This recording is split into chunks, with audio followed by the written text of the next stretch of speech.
Ayat inti khotbah pada hari Sabat ini tertulis di dalam Yesaya pasal yang 41 ayatnya yang ke-10. Isinya sebagai berikut: Janganlah takut, sebab aku menyertai engkau. Janganlah bimbang, sebab aku ini Allahmu. Aku akan meneguhkan, bahkan menolong engkau. Aku akan memegang engkau dengan tangan kananku yang membawa kemenangan. For those who not understand Indonesia, you can find the book. You can open your Bible book, Isaiah 41 verse 10. Isaiah chapter 41 verse 10. Fear not, for I am with you. But not dismayed, for I am with your God. I will strengthen you. Yes, I will help you. I will uphold you with my righteous right hand.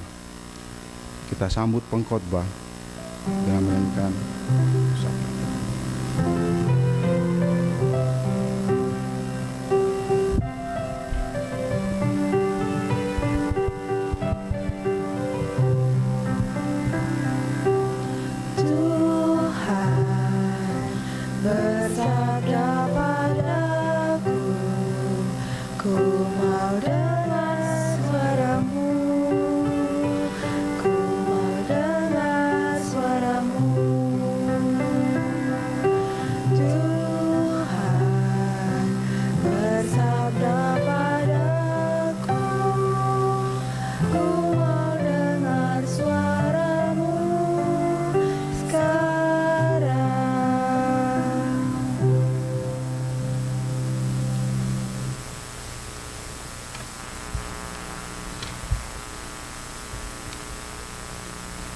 Selamat Sabat, saudara-saudara yang kasih dalam Tuhan.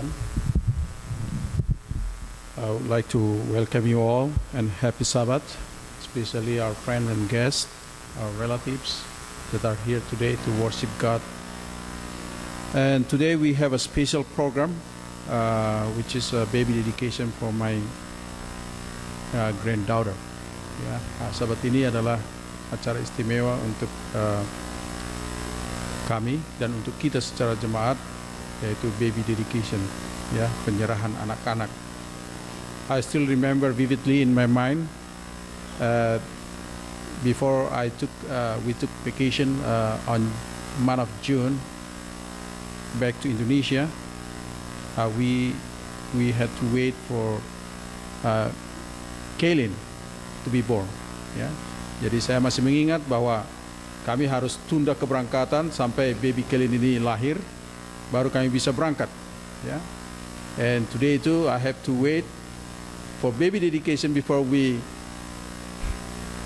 go back on vacation next Monday. Ya. Jadi rupanya harus tunggu. Ya. Sebagaimana saudara lihat, teman-teman banyak yang tidak bersama-sama dengan kita karena mereka sudah mendahului ke jalan-jalan atau vacation ke Turki. Ketua kita, dua ketua kita, ya, jadi hanya satu ketua kita di sini sekarang, saudara Hutauruk, ya, yang mereka sudah berada di Turki sekarang, sama juga Bapak J. Hutauruk, ketua diakon kita. Jadi ketua-ketua semua pergi duluan, ya, ya. Dan saya bersyukur dan berterima kasih kepada Tuhan karena teman-teman dan sahabat-sahabat keluarga hadir juga pada Sabat ini. Ya, yaitu saya melihat di sini saudara kami, ipar kami, saudara Berti dan istri. Terima kasih sudah hadir walaupun dengan short notice ketemu di tukang pangkas. Ya, tapi mau meringankan langkahnya hadir dalam acara istimewa ini. Ya, ini adalah a family matter. Ya, jadi baby dedication ini adalah family matter. It's not only a family as a church family, but also hubungan darah. Itu sebabnya kita mau saudara-saudara yang ada hubungan dengan darah, ya, mau mensupport, karena ini masalah hidup mati. Ya, kenapa saya katakan masalah hidup mati? Karena kalau kita salah mendidik anak, tentu anak kita itu akan apa? Salah jalan. Saya juga mengucapkan terima kasih karena kehadiran dari keluarga Bapak dan Ibu Adinata, ya, Bapak dan Ibu Napitupulu, dan juga Bapak dan Ibu Silitonga. Ini semua keluarga kita ya. Dan Mark, saya sudah lama tidak ketemu Mark ini ya. Apa kabar Mark? Baik-baik. Dan juga ibunya, terima kasih sudah datang. Ada lagi keluarga yang lain? Keluarga Sinaga. Nah, ini sahabat kental dari anak kami, jadi dia nggak hadir ya. Keluarga Sinaga, Michael, I see Michael and Michelle and her new sister, ya. Siapa lagi? Inang Bau. Oh ya,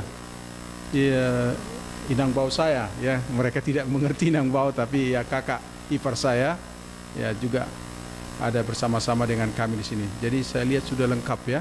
Terima kasih banyak. Oke, saya akan membawakan khotbah dulu secara singkat, lalu nanti kita akan adakan doa berkat kepada doa baby dedication kepada baby Kaylin ini. Baby Kaylin ini dilahirkan ya untuk keluarga kami, merupakan suatu kebahagiaan ya, Kaylin. Ya. Jadi hari demi hari saya melihat wajahnya mulai terbentuk dan saya semakin senang ya. Dan kalau saudara lihat dalam ayat intinya, yaitu terdapat dalam buku Yesaya pasal 41 ayat 10. Mungkin saudara menduga-duga kenapa ayat buku Yesaya yang diambil ya. If you open to the text from the book of Isaiah 41 verse 10, yeah, it seems that there is no correlation with the special program today, yeah. But let me tell you what happened actually, why I choose this text as a main text of our baby dedication this Sabbath. I remember that Kaylin was born in Loma Linda and in one room in the children's hospital. Is it children's hospital? Yeah, on the left side. Dan sebelum saya masuk, before I entering the room, on the side of the door, ya, jadi di samping dari pintu itu ada ayat ini tertulis, ya. Yesaya 41 ayat yang ke-10. Ayat ini yang tertulis di samping pintu itu. Itu sebabnya saya pilih ayat ini, karena saya kira memang ayat ini cocok sekali, bukan saja kepada baby yang baru dilahirkan ke atas dunia ini, tetapi juga kepada orang tuanya, ya, kepada orang tuanya. Pada waktu Yesus berada di atas dunia ini, banyak orang sudah mendengar cerita tentang Yesus, ya. Banyak orang yang sudah menyaksikan bagaimana Yesus membuat mujizat. Banyak juga orang yang sudah mendapatkan mujizat dari Yesus. Dan suatu kali ibu-ibu dengan anak-anak datang mencari Yesus. Pada waktu ibu ini berjalan dari depan rumah orang tetangganya, dia bertanya, ibu, mau kemana? Kok bawa anak? Lalu ibu ini menjawab, saya mau mencari Yesus. Loh, kok mencari Yesus? Saya mau mencari Yesus dan menyerahkan anak ini supaya diberkati oleh Yesus. Mendengar ini, ibu-ibu, wah, kalau dia mau mencari Yesus dan supaya anaknya diberkati, ya saya juga mau. Akhirnya banyak ibu-ibu berbondong-bondong membawa anak kecil, baby, mencari Yesus. Dan pada waktu Yesus ditemukan, ya, orang sudah begitu banyak, dan ibu-ibu ini mulai masuk, ya, dan mendekat kepada siapa? Kepada Yesus. Ibu-ibu tidak bisa dilawan, saudaraku. Itu sebabnya kalau ada protes-protes, kalau ibu-ibu yang maju, polisi pun bisa kalah, ya. Hanya pada waktu ini 12 murid Yesus siap-siap. Apa-ngapain ini ibu-ibu ini datang-datang bawa anak-anak lagi, ribut, ya tentu, ya, baby itu biasa menangis, ya. Dia 20 jam tidur, 4 jam dia menangis. Ya. Karena apa? Memang itulah alamnya. Ya. Jadi melihat ini murid-murid, wah ini mengganggu saja ini. Masih banyak yang lebih penting. Masih ada yang lebih penting daripada apa? Ini daripada mempersoalkan atau melihat anak-anak ini. Jadi murid-murid ini mengusir. Coba usir ini siapa? Ibu-ibu ini dengan anak ini. Diusir. Jangan dekat. Jauh. Yesus lagi apa? Lagi berkhotbah. Sebenarnya saudaraku, Yesus mengetahui apa yang ada di dalam hati siapa? Murid-murid ini. Ya. Murid-murid ini mengusir ibu-ibu dan anak-anak bukan karena mereka itu, ya, bukan karena murid-murid ini tidak senang atau tidak mau, ya, ibu-ibu mendengar khotbah, tapi apa artinya anak-anak dibawa kepada siapa? Yesus. Tuh, anak-anak ini tidak tahu apa-apa katanya. Masih kecil. Nantilah, ya. Itu sebabnya waktu kita menyanyikan lagu pembukaan tadi, yaitu Jesus Love the Little Children, saya melihat wajah Anda senyum-senyum. Ini pendeta Manulang kok pilih lagu aneh-aneh aja. Saya ingin menyatakan kepada saudara bahwa Yesus itu bukan hanya mencintai ayah dan ibu. Yesus itu mencintai anak-anak juga. Kalau Yesus yang dahulu mencintai anak-anak dan memberkati anak-anak, sekarang ini pun Yesus mencintai anak-anak dan memberkatinya.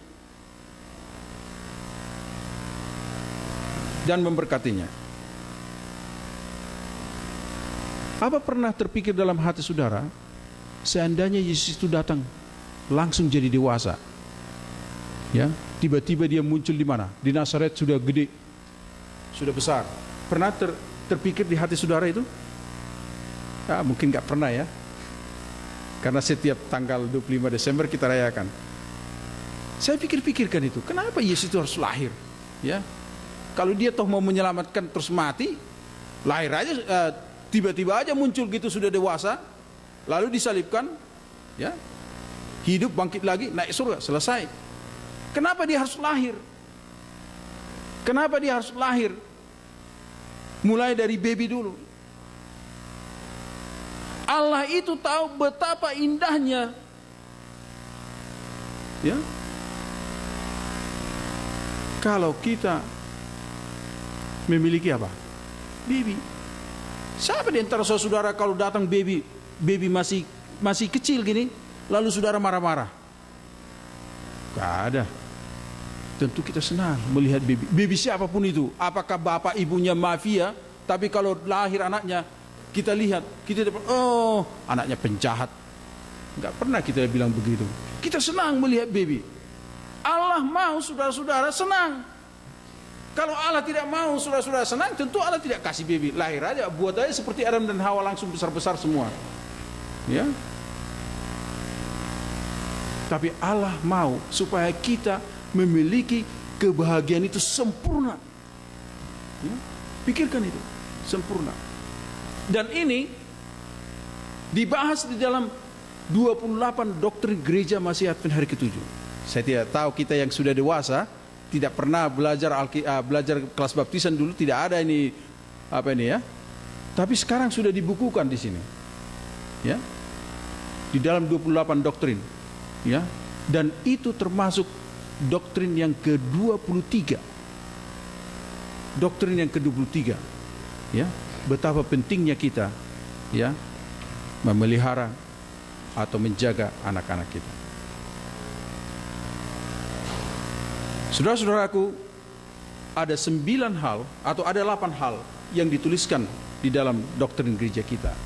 Betapa pentingnya kita dalam mendidik anak-anak.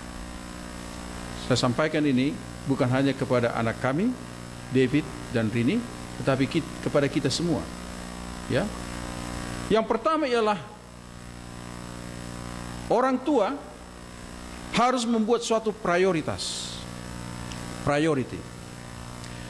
Children, ya, we as a parent, ya, have to make a commitment. Ya, commitment to the Lord. Suatu komitmen kepada Allah, ya, bahwa tidak ada tanggung jawab yang lebih tinggi yang diberikan kepada kita daripada memelihara anak-anak yang dikaruniakan kepada kita. Itu sebabnya saya kerja double. Karena saya rasa tanggung jawab sebagai ayah kepada keluarga apa? Penting. Kalau tidak cukup ya, kalau satu mungkin, kalau setengah saja, atau kalau bisa saya mencukupi kebutuhan untuk anak-anak ini part time, saya senang. Tapi karena nggak cukup, full time, satu job. Nggak cukup lagi, kalau bisa double. Malah ada yang triple mungkin, ya. Anak-anak yang diberikan Tuhan kepada kita adalah anak-anak yang dititipkan. Anak-anak ini bukan lahir karena kebetulan, ya. Sama seperti pelajaran sekolah sahabat kita, dia bukan lahir karena kebetulan, ya.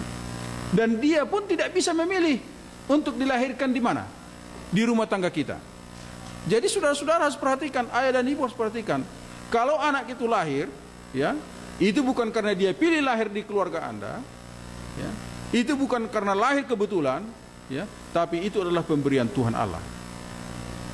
Tanggung jawab kita ialah mendidik anak itu. Di dalam buku Kerinduan Segala Zaman, di buku Kerinduan Segala Zaman, The Desires of Ages, halaman 519 kalau dalam bahasa Inggris, dalam bahasa Indonesia adalah Alpha Omega, ya, halaman 219. Di sana diterangkan pada waktu Allah memberkati anak-anak. Baca itu orang tua yang muda, ya, betapa pentingnya. Yang kedua, mengasihi. A parent's love should be unconditional and sacrificial. Ya. Kasih daripada orang tua unconditional dan harus apa? Berkorban. Ya. Jadi kalau orang Batak bilang anakku kitu hamuraun diau, itu bukan sembarangan, saudaraku. Itu sesuai dengan apa? Alkitab. Ya. Unconditional love. Bahkan menurut para ahli psikologi mengatakan, kalau kita memberikan kasih yang unconditional kepada anak kita, anak itu akan berkembang dengan baik secara emosional dan juga secara kejiwaan. Ya. Secara emosional dan secara kejiwaan. Jadi kalau kita membesarkan anak dengan kasih yang setengah-setengah, anak itu bisa apa? Bisa tahu, wah, dia hanya apa? Dia hanya main-main ini, ya. Penjahat saja pun, saudara-saudaraku, Alkitab katakan penjahat saja pun tidak pernah memberikan apa? Memberikan ular kalau anaknya minta apa? Minta roti. Ya. So parents, remember, kasih, ya, yang kita berikan kepada anak-anak haruslah kasih yang tidak dibatasi. Komitmen. Pada waktu ibu-ibu ini membawa anak-anaknya kepada Yesus, ya, when the mothers brought the child to Jesus, ya, do you think that at that time they had cars, maybe like what we have now? No. And they have to walk how many hours? Many hours just to meet Jesus. Ibu-ibu ini harus jalan kaki, menggendong mungkin. Ya, saya tidak tahu apa ada gendongan seperti sekarang langsung dibuat di punggung, ya, digendong. Ya, kalau di Amerika di depan digendong, kalau di Indonesia di belakang.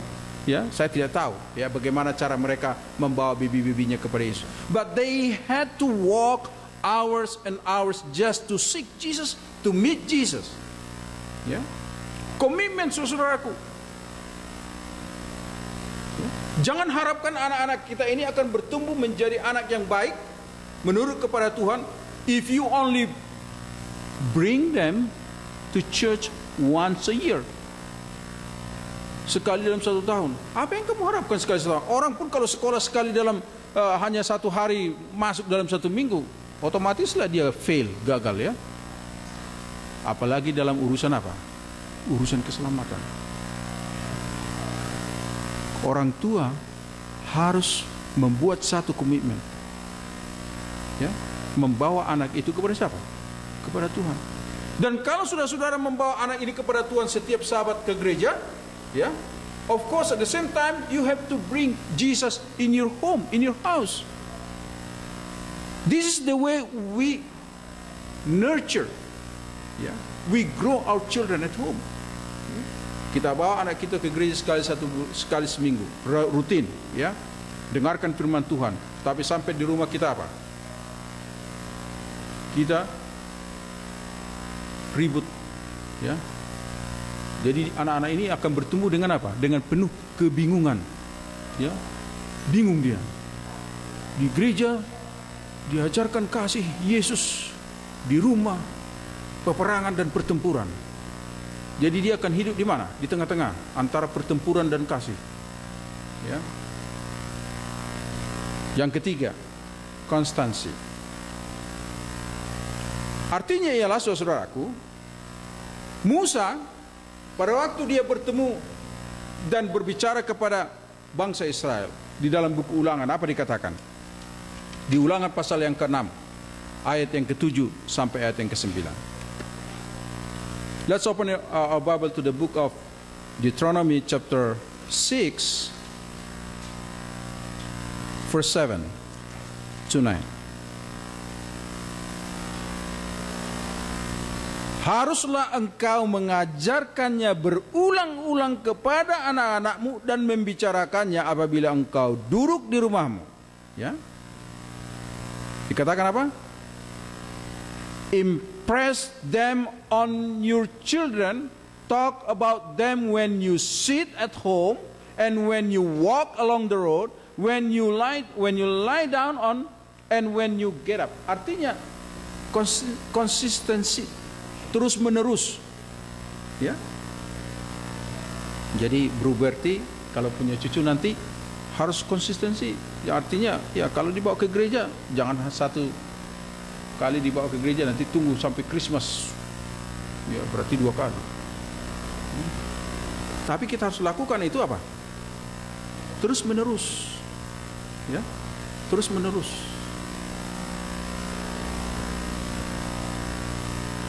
Terus menerus, supaya anak itu, baby itu bisa bertumbuh dengan baik, ya, bertumbuh dengan baik. Yang berikut ialah obedience. Proverbs chapter 22 verse 6.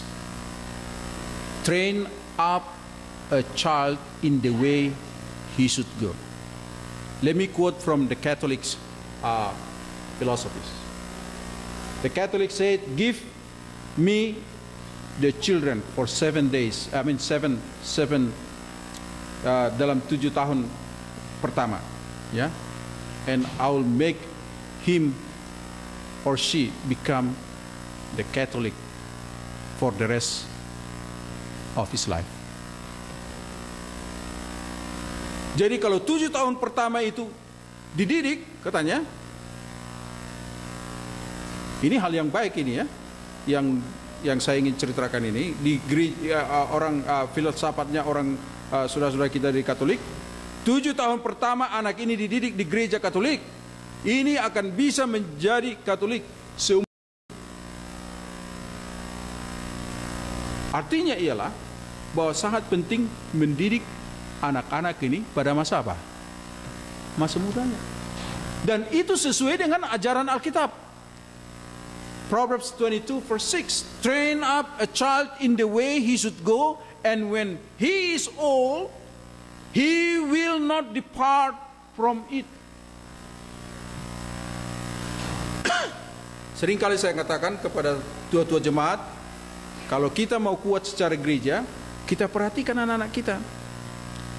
Kalau anak-anak ini ada kegiatannya, orang tua harus support. Support, suruh anak-anaknya ikut kegiatan gereja. Ya. Sebab suatu saat anak-anak inilah yang akan menjadi tiang-tiang gereja. Saudara tidak mau anak-anak ini akan apa? Berkeliaran di mana? Los Angeles. Ya. Jadi pedagang-pedagang apa? Pedagang drug. Kita mau anak-anak ini menjadi apa? Orang-orang yang berhasil. Ya. Saya senang kepada gereja kita ini. Semua anak-anak kita, ya, duduk di sekolah belajar. I don't have any doubt in my mind that this church, walaupun kita sedikit, that this church will survive. Karena mereka-mereka ini nanti akan menjadi apa? Menjadi dewasa, ya, punya pekerjaan yang bagus, ya, punya keluarga yang bagus, dan akan tinggal di sini.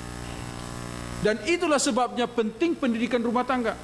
Kalau di rumah tangga kita menekankan, oh, hebatnya bahasa Inggris itu. Bahasa Inggris, saudara-saudaraku, otomatis anak-anak kita ini tahu, ya.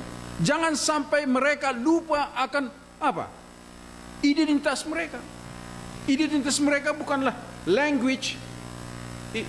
English language, of course, adalah apa? Kekayaan. Tetapi kalau sampai lupa bahasa ibu, sampai lupa adat istiadat, sampai lupa kebudayaannya, ini akan merusak gereja kita, gereja Indonesia atau gereja etnik lainnya. Mereka tidak senang lagi datang. Wah, I don't understand Indonesia. Baru datang kemarin. I forgot Indonesia anymore. I don't remember Indonesia. Sudah salah, sudah saudaraku.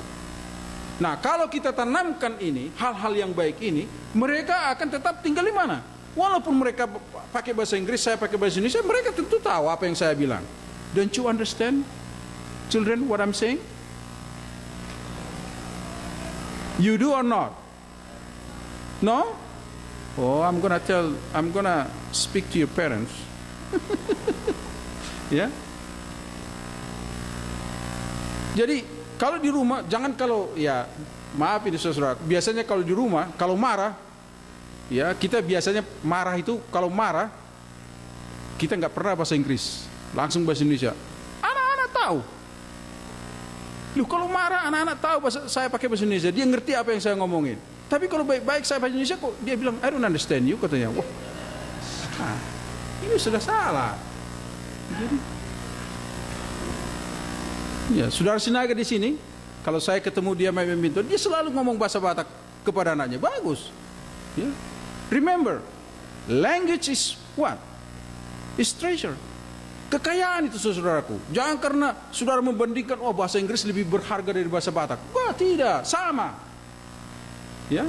If you know Batak's language, if you know English language, you know Spanish language, maybe they will hire you to work in a State Department. They can send you to any country. Maybe they can send you to Indonesia and become what? One of our ambassador or consulate, because you were born here. Ya. Jadi language atau adat kebiasaan itu yang baik, kita harus apa? Kita harus pelihara. Ya. Dan itulah pentingnya pendidikan rumah tangga. Ya. Kemudian socialization and language development. Do not expect our children to speak, to say a good words in the church if you speak a bad word at home. Ya. Kalau kita biasa menggunakan kata-kata yang buruk di rumah, and then when you come to church and bring your children, yeah, to worship, and they will what? They will say the word that he remember or she remember, and they use usually in their house. Yeah? Socialization and language development di rumah. Jadi anak-anak ini di rumah, baby ini kita di rumah. Dia tidak belajar di mana?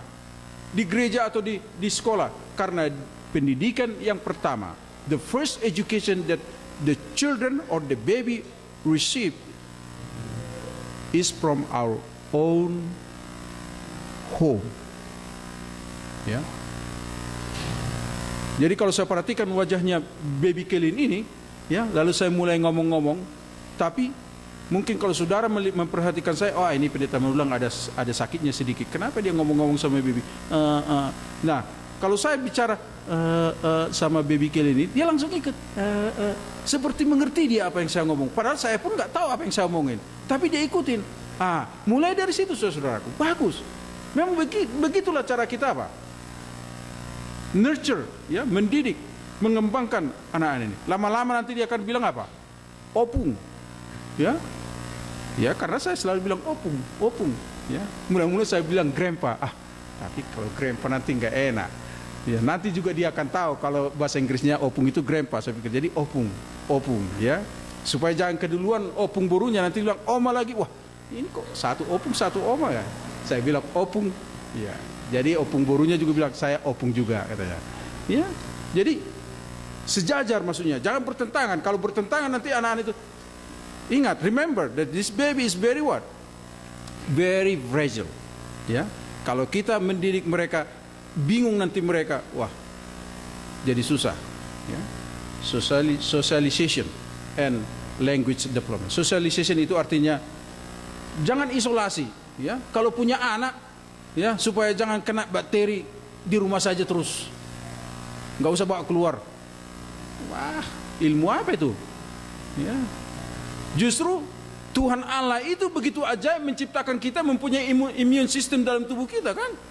Nah, kalau imun sistem ini tidak dikotak-kotik sedikit sama luar, hawa luar, dia akan tetap begitu. Tapi kalau misalnya ada masuk sedikit kuman, langsung apa? Imun sistem kita itu langsung bekerja kan?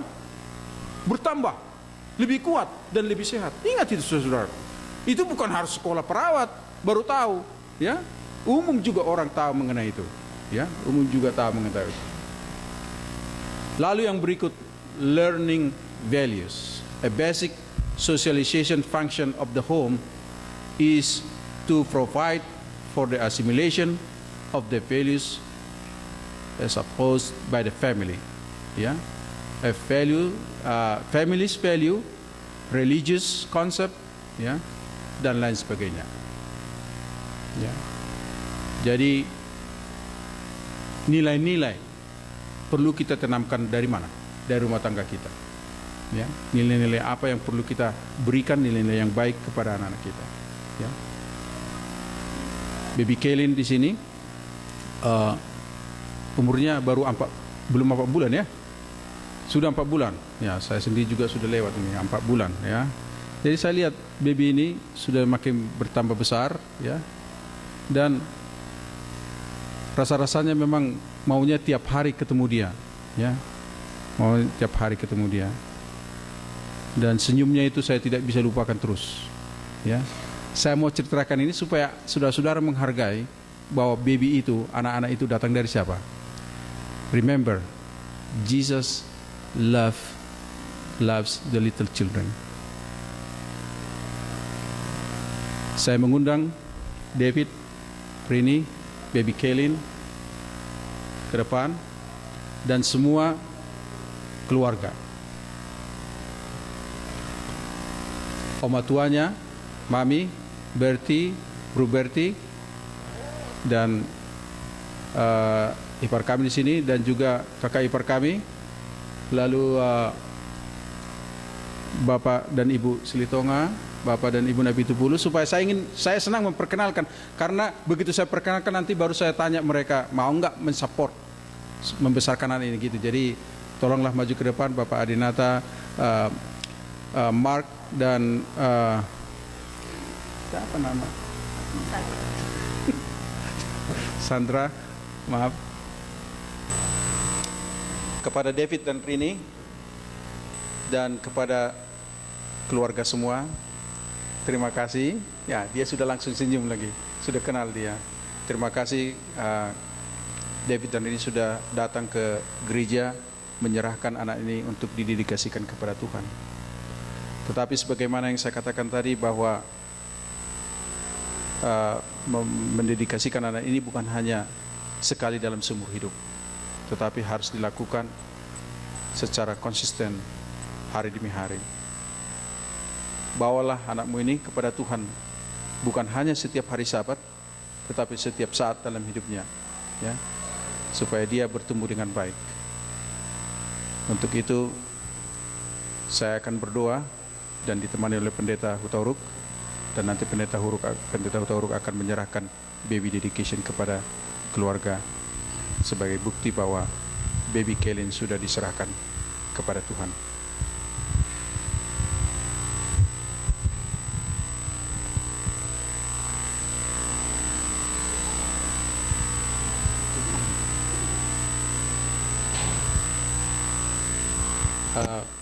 Kalau berturut mungkin saudara nggak bisa melihat, tapi kita berdoa bersama-sama. Saya akan berdiri saja menggendong baby ini dan berdoa, dan saudara-saudara semua bisa berdoa bersama-sama dengan saya.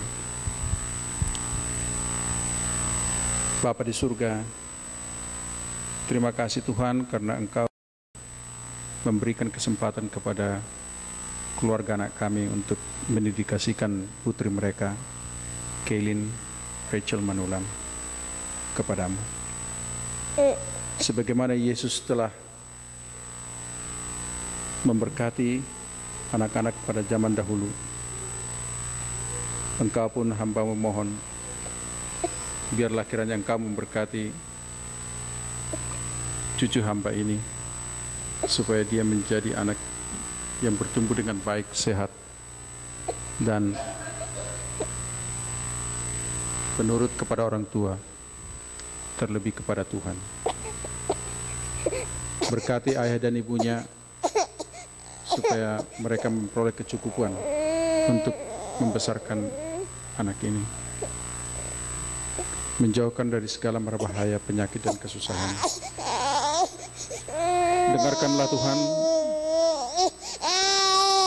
tangisan permohonan daripada cucu saya ini kepadamu, supaya Engkau selalu memegang tangannya, sebagaimana Engkau telah ucapkan dan janjikan dalam buku Yesaya pasal 41 ayat 10. Terima kasih ya Tuhan atas jawaban doa ini. Ampunilah dosa kami. Dalam nama Yesus kami berdoa. Amin.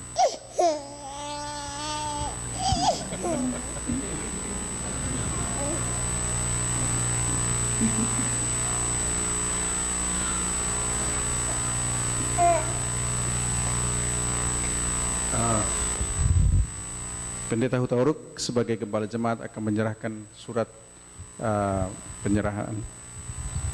Ya, kita ucapkan terima kasih kepada Pendeta Manulang yang sudah melaksanakan acara baby dedication buat cucunya yang pertama, ya, dari anak mereka, David Manulang bersama dengan Rini. Nah, di hari Sabat ini saya sebagai gembala akan menyerahkan surat pemberkatan anak kepada David dan Rini. Baby dedication. This certifies that Kaylin Rachel Manulang was dedicated to God at Indonesian Seventh-day Adventist Church of the Inland Empire on the 20th day of October in the year of our Lord 2012. Rini Safrina Manulang as a mother, Pardomuan David Manulang as a father, and Pastor Charles Manulang, pastor. Yeah, in the Bible said in 3 John verse 4, I have no greater joy than to hear that my children walk in truth. Tuhan memberkati David dan Rini dan juga Kaylin yang sudah mendapatkan pemberkatan dari Tuhan.